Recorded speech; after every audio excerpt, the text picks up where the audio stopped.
Hello everyone, and welcome to today's program. My name is Zachary Taylor, and I had the honor of serving as the 12th President of the United States. To many of you, my image might seem faint, perhaps even uncertain. Some may remember me as a soldier who rose from the battlefield. Others might recall my victories in the Mexican-American War, and still others may only know me as the president whose time in office was cut tragically short. But who was I really? And how did my journey unfold? That is the story I want to tell you myself, that I was never a polished statesman, nor a scholar steeped in books and theories. I was, at my core, a soldier and a man of action.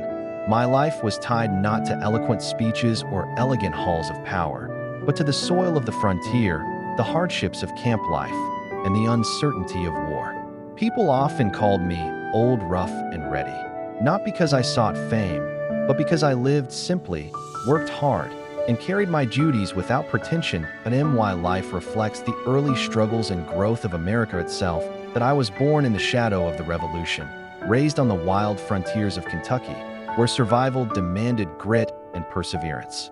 I served my country for decades as a soldier, fighting in wars that shaped our nation's destiny.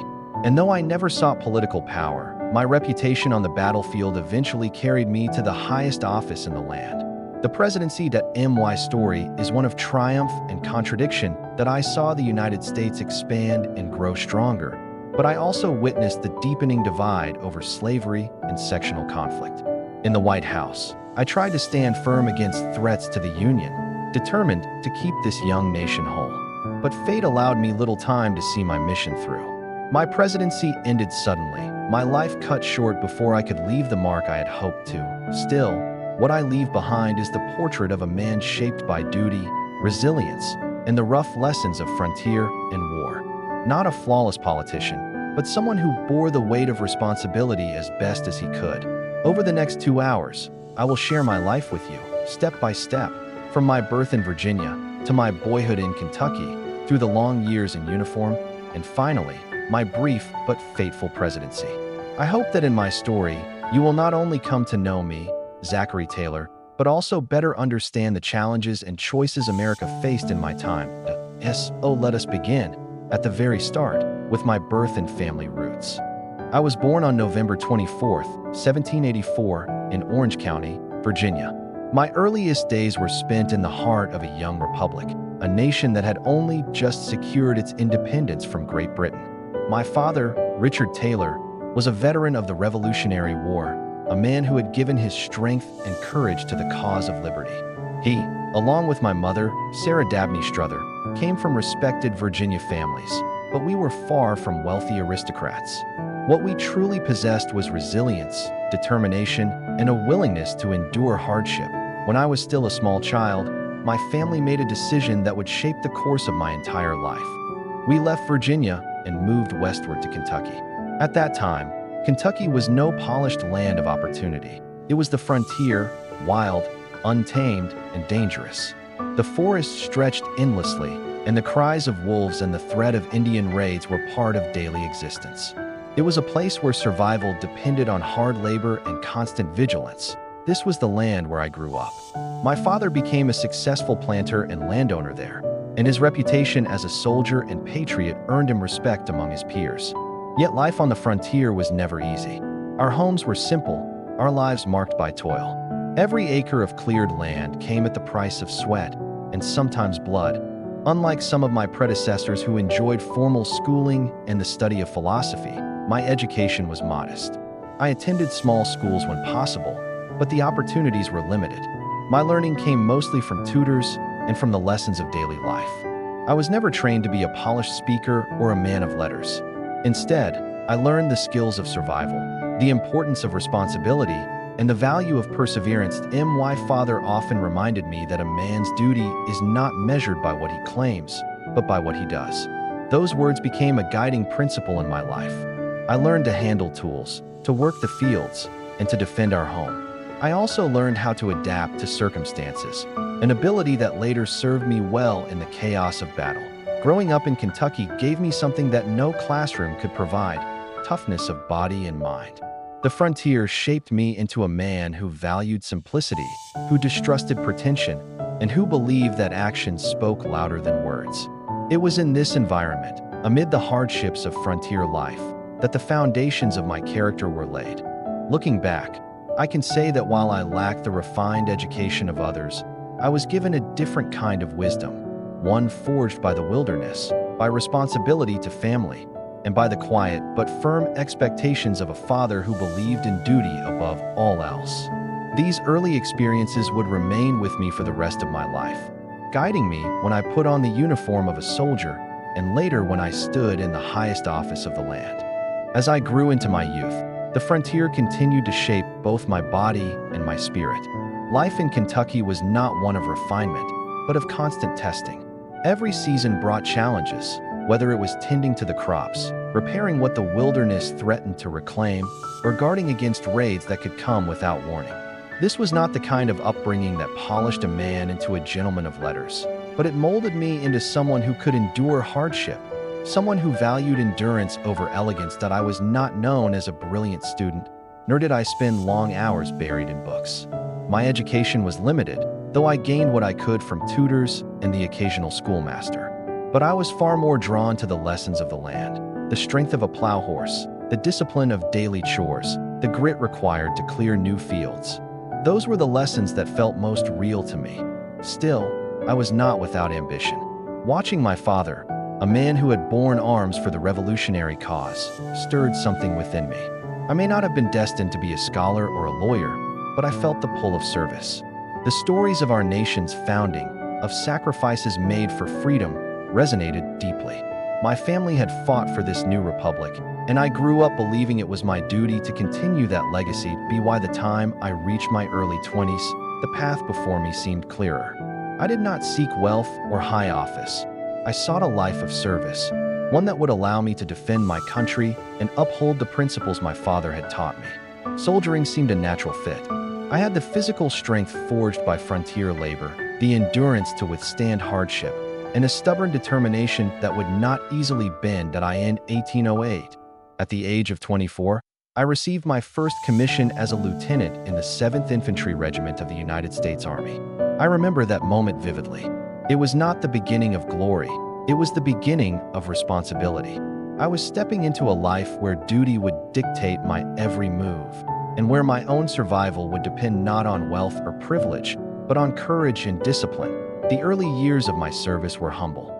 I was assigned to frontier posts where conditions were rough and isolation was constant. The pay was modest, the food often scarce, and the comforts few. Yet I found a strange satisfaction in it.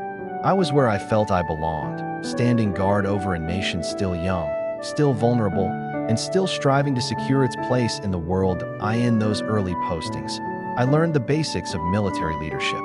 I discovered that soldiers respected not fine words, but steady actions. They looked to a commander who would share their hardships, who would eat the same food, march the same miles, and face the same dangers. That was the kind of officer I resolved to be. Looking back, my youth prepared me for that moment. The frontier had toughened me, my father's example had guided me, and my own instincts told me that a life of service was where I would find my purpose. Though I could not have foreseen the battles and burdens that lay ahead, I felt a deep certainty. My destiny was to wear the uniform of a soldier and to serve the United States with whatever strength I had to give. My early years as a soldier soon brought me face to face with the harsh realities of frontier warfare. The United States in those days was still expanding westward, and with every step into new territory came resistance. The native tribes who had lived on these lands for generations did not give way quietly, and the government often called upon soldiers like me to enforce its policies and protect its settlers. These conflicts were not wars in the grand European sense, with great armies clashing in open fields. They were wars of endurance, fought in swamps, forests, and rivers, wars against an enemy who knew the land far better than we did. The conditions were brutal. Disease was as deadly as bullets, and the isolation of remote posts tested every man's resolve. One of the most defining periods of my early career came during the War of 1812. Though the United States found itself in open conflict with Great Britain, much of my service during that war was spent in the frontier regions, protecting settlers and defending outposts against both British forces and their native allies. I gained valuable experience, and perhaps more importantly, I earned the trust of the men under my command. But it was in the Seminole Wars in Florida that my endurance was truly tested. The Florida swamps were a soldier's nightmare. The heat was suffocating, the terrain nearly impassable, and the enemy elusive. The Seminoles were skilled fighters, striking quickly and disappearing into the wilderness before we could mount a response. Campaigning in those conditions meant endless marches through mud and water, sleepless nights, and the constant threat of ambush. During one of those campaigns, I commanded the defense of Fort Harrison in 1812. We were heavily outnumbered and in desperate straits. Supplies were low, sickness spread among the men, and the enemy pressed us hard. Yet we held. Through determination, discipline, and no small measure of luck, my men and I managed to withstand the assaults. That defense earned me recognition and a promotion, but more importantly, it taught me that resolve and leadership could overcome even the harshest odds. What I learned during these years was simple, but profound. Soldiers will follow a leader who shares their hardships. I slept where they slept, ate what they ate, and endured what they endured. I did not believe in placing myself above them. If I demanded courage from my men, they had to see it in me first. That principle guided me throughout my entire career. The wars of the frontier were not glorious campaigns. They were grim, exhausting, and often thankless. Yet they hardened me for the battles that were still to come. I emerged from them with scars, with deeper lines on my face, but also with a reputation as an officer who could be relied upon, someone who would not falter when the test came, and in time, a much greater test would come. It would not be in the swamps of Florida or the forests of Indiana, but on the sun-scorched plains of Mexico, where my name, Old Rough and Ready, would be carried across the nation. My early years as a soldier soon brought me face to face with the harsh realities of frontier warfare. The United States in those days was still expanding westward, and with every step into new territory came resistance. The native tribes who had lived on these lands for generations did not give way quietly, and the government often called upon soldiers like me to enforce its policies and protect its settlers. These conflicts were not wars in the grand European sense, with great armies clashing in open fields. They were wars of endurance, fought in swamps, forests, and rivers, wars against an enemy who knew the land far better than we did. The conditions were brutal.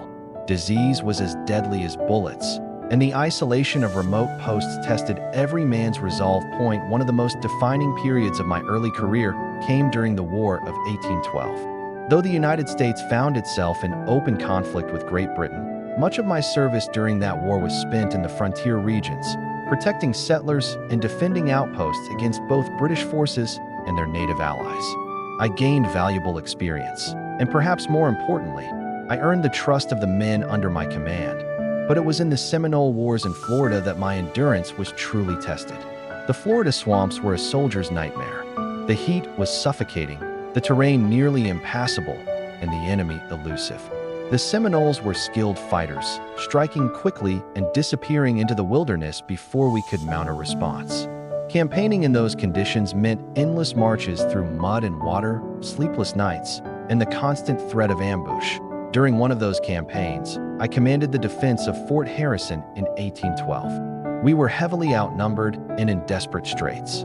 Supplies were low, sickness spread among the men, and the enemy pressed us hard. Yet we held.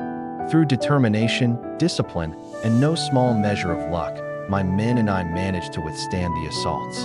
That defense earned me recognition and a promotion, but more importantly, it taught me that resolve and leadership could overcome even the harshest odds. What I learned during these years was simple, but profound. Soldiers will follow a leader who shares their hardships. I slept where they slept, ate what they ate, and endured what they endured. I did not believe in placing myself above them. If I demanded courage from my men, they had to see it in me first. That principle guided me throughout my entire career. The wars of the frontier were not glorious campaigns. They were grim, exhausting, and often thankless. Yet they hardened me for the battles that were still to come.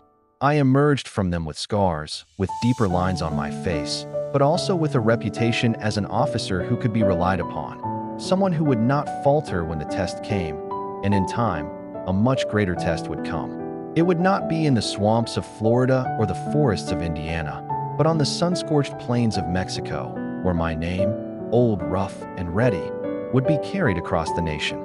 After the war with Mexico, I had no grand ambitions beyond returning to a quieter life.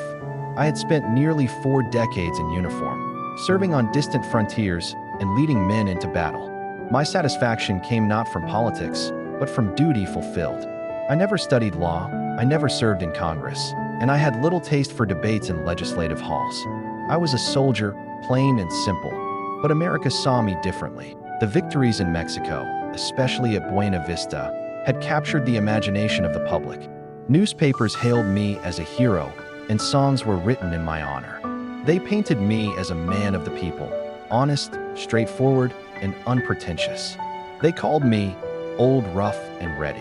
And that nickname spread from town to town until it became a national banner that I confess, I was uneasy with this sudden fame.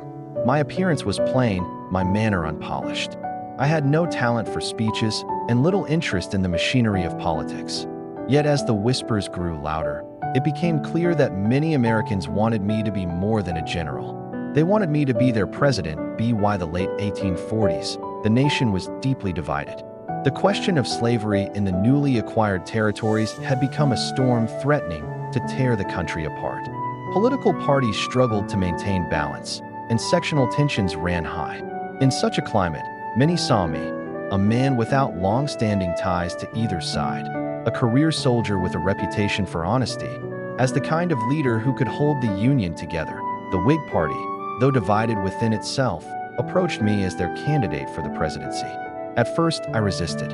I had never even voted in a presidential election before. I had no political platform, no history of legislative service, and no desire to become entangled in partisan quarrels. But the pressure mounted, and the call from the people grew stronger. Eventually, I agreed, though reluctantly. I made it clear that I would serve as president of the whole nation, not merely as a tool of any party. My campaign was unconventional, even strange by the standards of politics. I did not travel the country delivering speeches. I remained largely at home, while supporters carried my message forward. My candidacy rested not on eloquent words, but on the reputation I had earned in uniform. To my surprise, and perhaps to the surprise of many seasoned politicians, this approach succeeded. In the election of 1848, I won the presidency of the United States. I, Zachary Taylor, who had never pursued political power, who had never sat in Congress or argued a case in court, was now chosen by the people to occupy the highest office in the land. As I prepared to take office, I felt the weight of responsibility settle upon me. I was no longer simply a general concerned with battles and fortifications. I was now entrusted with the future of a divided nation. My instincts as a soldier told me to act with fairness, to uphold discipline, and to serve the Union above all else. But I knew the challenges ahead would be unlike any I had faced on the battlefield. I had survived the dangers of war. Now, I was about to face the storms of politics. When I took office as the 12th President of the United States in March 1849, I knew that my military victories had prepared me for leadership in one way, but politics in a divided nation would test me in entirely new ways. The country was at a crossroads. The recent acquisition of vast territories from Mexico had brought with it a pressing question. Would these lands allow slavery, or would they be free? This question divided not just Congress, but families, communities, and entire states. That I was determined from the start to serve as president of the whole nation, not as a tool of any sectional interest. My military experience had taught me that leadership meant decisiveness, fairness, and sometimes standing firm in the face of pressure. Yet I quickly realized that politics was not like the battlefield. There were no clear lines of attack or retreat. Compromise was often the only way forward. Many Southern leaders assumed that, as a slaveholder from Louisiana, I would support the expansion of slavery into the new territories. Many Northern politicians expected me to oppose it outright. In truth, my position was simpler than that. I believed the Union must be preserved above all, and that the decisions about slavery should not push the nation toward disunion. I made it clear that I would oppose any attempt by the Southern states to secede, even if it meant confronting friends and allies. One of the earliest crises of my presidency concerned California and New Mexico, territories newly acquired after the Mexican-American War. Settlers in these regions wanted to organize governments and join the Union, but debates over whether these areas would allow slavery threatened to ignite sectional conflict. Congress was divided, and tempers ran high. As president, I urged calm and restraint, emphasizing that the survival of the Union depended on reasoned compromise rather than threats and ultimatums that in private. I often reflected on the irony. I had spent decades commanding men in battle, leading them under fire, and yet the fiercest conflicts of my presidency were fought with words, votes, and political maneuvering rather than muskets and cannons. I missed the clarity of the battlefield at times, where honor and courage were measured directly. Politics, by contrast, was murky, slow, and unpredictable. Still, I resolved to act with integrity. I refused to allow sectional interests to dictate my decisions, insisting that the Union's survival must be paramount. I met with leaders from both the North and South, listening carefully, offering counsel, and striving to prevent misunderstandings from escalating into crisis. I believed deeply that compromise, reason, and a commitment to national unity were essential if America were to endure. Even as tensions simmered, I took pride in the conduct of my administration. I appointed men of ability and character to key positions, regardless of their political affiliations. I relied on my instincts, developed over decades in uniform, to judge men and situations alike.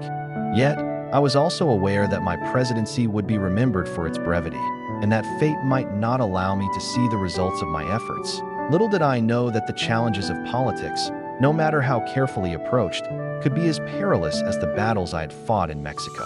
And unlike the battlefield, there was no clear enemy to defeat, only a nation struggling to find its path forward.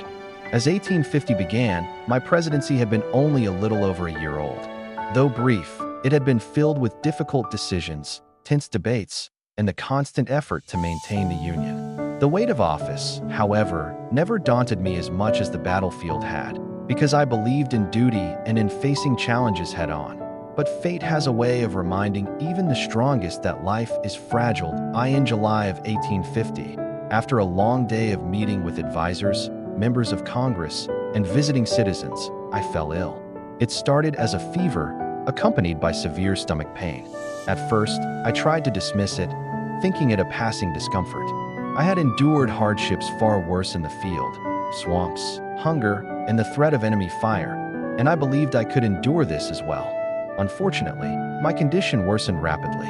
The physicians did what they could, but medical knowledge in those days was limited, and the illness took a toll I could not withstand. On July 9, 1850, my life came to an abrupt end. I died in the White House, leaving behind a nation still in turmoil, and a presidency that had barely begun. My death shocked the country. Newspapers reported it across every state. People mourned the sudden loss of a president who, though not a career politician, had won their admiration through honesty, courage, and integrity. They remembered the soldier who had never sought power, yet had been called by destiny to serve as the nation's leader. I passed knowing that my time in office was far too short to solve the sectional disputes that had already begun to threaten the Union. Yet I hoped that my example, my refusal to let factional interests dictate the actions of a president, my commitment to duty and to the nation as a whole, might inspire those who came after me to continue the work of preserving unity. Though my presidency was brief, I had lived a life of service. From the frontier of Kentucky, through decades in uniform, to the battlefields of Mexico, and finally to the White House, I sought always to act with integrity, courage, and steadfastness. I may have left office earlier than anyone expected, but I faced every challenge as I had always faced life, directly, without pretense, and with determination. History would remember me as old, rough, and ready, a soldier president, a man of the people, and someone who stood firm when circumstances demanded it. And though I did not live to see the Union preserved through the coming crises, I took comfort in knowing that I had given my all, both on the battlefield and in the office of the presidency, for the nation I loved. Looking back on my life, I see a journey shaped by duty, resilience, and a commitment to service. I was born in the wilderness of Virginia and raised on the rugged frontier of Kentucky, where survival demanded strength, courage, and determination. Those early lessons stayed with me throughout every campaign, every battle, and every decision I faced as a soldier and later as President of the United States that I did not seek power. I did not dream of the presidency. Yet life and the choices of my fellow citizens brought me to a place I never imagined. From the swamps of Florida to the battlefields of Mexico to the halls of the White House, my life was a testament not to ambition, but to steadfast service. History has often remembered me as Old Rough and Ready, a nickname that captured both my appearance and my approach to leadership. I was plain-spoken, unpretentious, and practical. I believe that a leader earns respect through action, not words, through courage, not ceremony, through fairness and duty, not political maneuvering. These were not lofty ideals. They were lessons learned in the field, on the frontier, and in the heat of battle. My presidency, though tragically short, reflected these same principles. I faced the looming crisis of a nation divided over slavery and expansion. I sought to preserve the Union, to act with integrity, and to ensure that my decisions were guided by principle rather than by faction. I knew the task was enormous, and I hoped that my example might inspire those who came after me to put the nation above sectional interest. In the end, my life was a simple one, yet full. I faced danger, hardship, and uncertainty with the conviction that duty must always come first. I led men into battle, I commanded respect through action, and I served my country in ways both public and quiet. Though my time in office was brief, and though the nation would face storms I could not live to see, I take pride in knowing I did my part. To those who hear my story now, I offer this reflection. Greatness is not measured by ambition or eloquence, but by the courage to meet life's challenges, the integrity to stand by one's principles, and the willingness to serve something greater than oneself. I was a soldier, a leader, and a citizen of a young nation finding its way. I hope my life can serve as a reminder that honor, duty, and perseverance remain timeless values, no matter the era or circumstance. That I am Zachary Taylor. I lived, I served, and I strove to do right by my country, and I leave the rest to history to judge.